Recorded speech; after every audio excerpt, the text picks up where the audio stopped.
எல்லாருக்கும் வணக்கம். எனது பேர் விஸ்வா. கோவையில் உள்ள ஒரு தனியார் நிறுவனத்தில் மெக்கானிக்கல் இன்ஜினியராக ஒர்க் பண்ணுறேன். நான் இப்போ வந்து வெள்ளிமலையில் இருக்கேன். யூனிஃபைடு விஸ்டம் குழுவில் வெள்ளிமலையில் இருக்கேன். இப்போ வந்து ஆக்சுவலாக செகண்ட் ஸ்டேஜ் யோகா ப்ரோக்ராமுக்காக வந்திருக்கோம். நான் வந்து இந்த யோகா ஜேர்னி ஸ்டார்ட் பண்ணி மோரோவர் 160 டேஸ் ஆச்சு. எனக்கு இதுக்கு அறிமுகம் இந்த நிறுவனத்து மூலியமாக எனக்கு இந்த யோகா ப்ரோக்ராமுக்கான அறிமுகம்.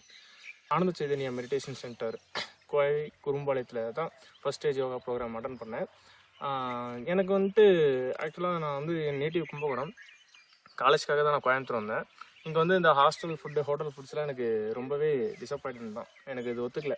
அதனால் அல்சர் ஃபார்ம் ஆகிடுச்சு. அல்சர்லேருந்து next stage acid reflux, next stage ஜிஆர்டின்னு மெடிக்கல் டைம்ஸ் அது போயிடுச்சு. அதனால் ஈசோஃபேகஸோட வால்வ் வந்து எக்ஸ்ட்ரா விரிவடைஞ்சிருச்சு அப்படின்ட்டாங்க. அதுவே எனக்கு இந்த swallowing problem, shortness of breath, நிறைய ப்ராப்ளம் வந்துருச்சு.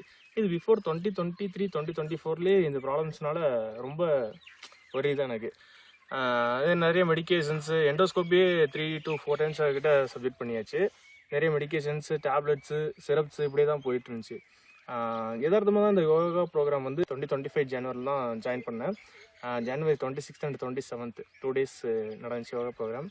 அப்போ சார் சொன்னது என்னென்னா, யதார்த்தமாக தான் சொன்னாங்க. என்னென்னா ஆசிட் ரிஃப்ளக்ஸு, அல்சரு, கேஸ்ட்ரிஸ் இது மாதிரி எந்த ப்ராப்ளம் இருந்தாலுமே இட்ஸ் க்யூர் ஆகும் இதில் இந்த பிராணாயமாவில் அப்படின்னாங்க. சாரோட 2 நாள் ப்ரோக்ராமுமே ஃபுல் ஃப்ளெஜ்டாக நல்ல கான்சன்ட்ரேஷனோட அட்டன் பண்ணோம்.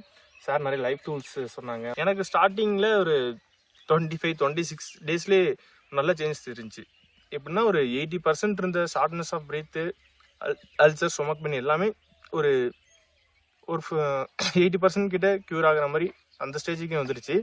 அப்புறம் ஒரு 75 டேஸ், 80 டேஸ், 100 டேஸ்லாம் தாண்டி வரும்போதே ஓகே, இது வந்து இந்த யோகா பண்ணுறதுல நல்லாவே நல்ல சேஞ்சஸ் தெரியுது அப்படின்னு. ஏன்னா இதுக்கே நான் ஒரு டிப்ரெஸ் போயிட்டேன். ஆசிட் ரிஃப்ளக்ஸ் ஆகுது, சாப்பிட்டது கரெக்டாக டைஜஸ்ட் ஆகலை, இதே எனக்கு ஒரு பெரிய டிசப்பாயின்ட் ஆச்சு. அது வந்து யோகா பண்ணும்போது ஒரு 75-80 டேஸில் நல்லாவே க்யூர் ஆயிடுச்சு.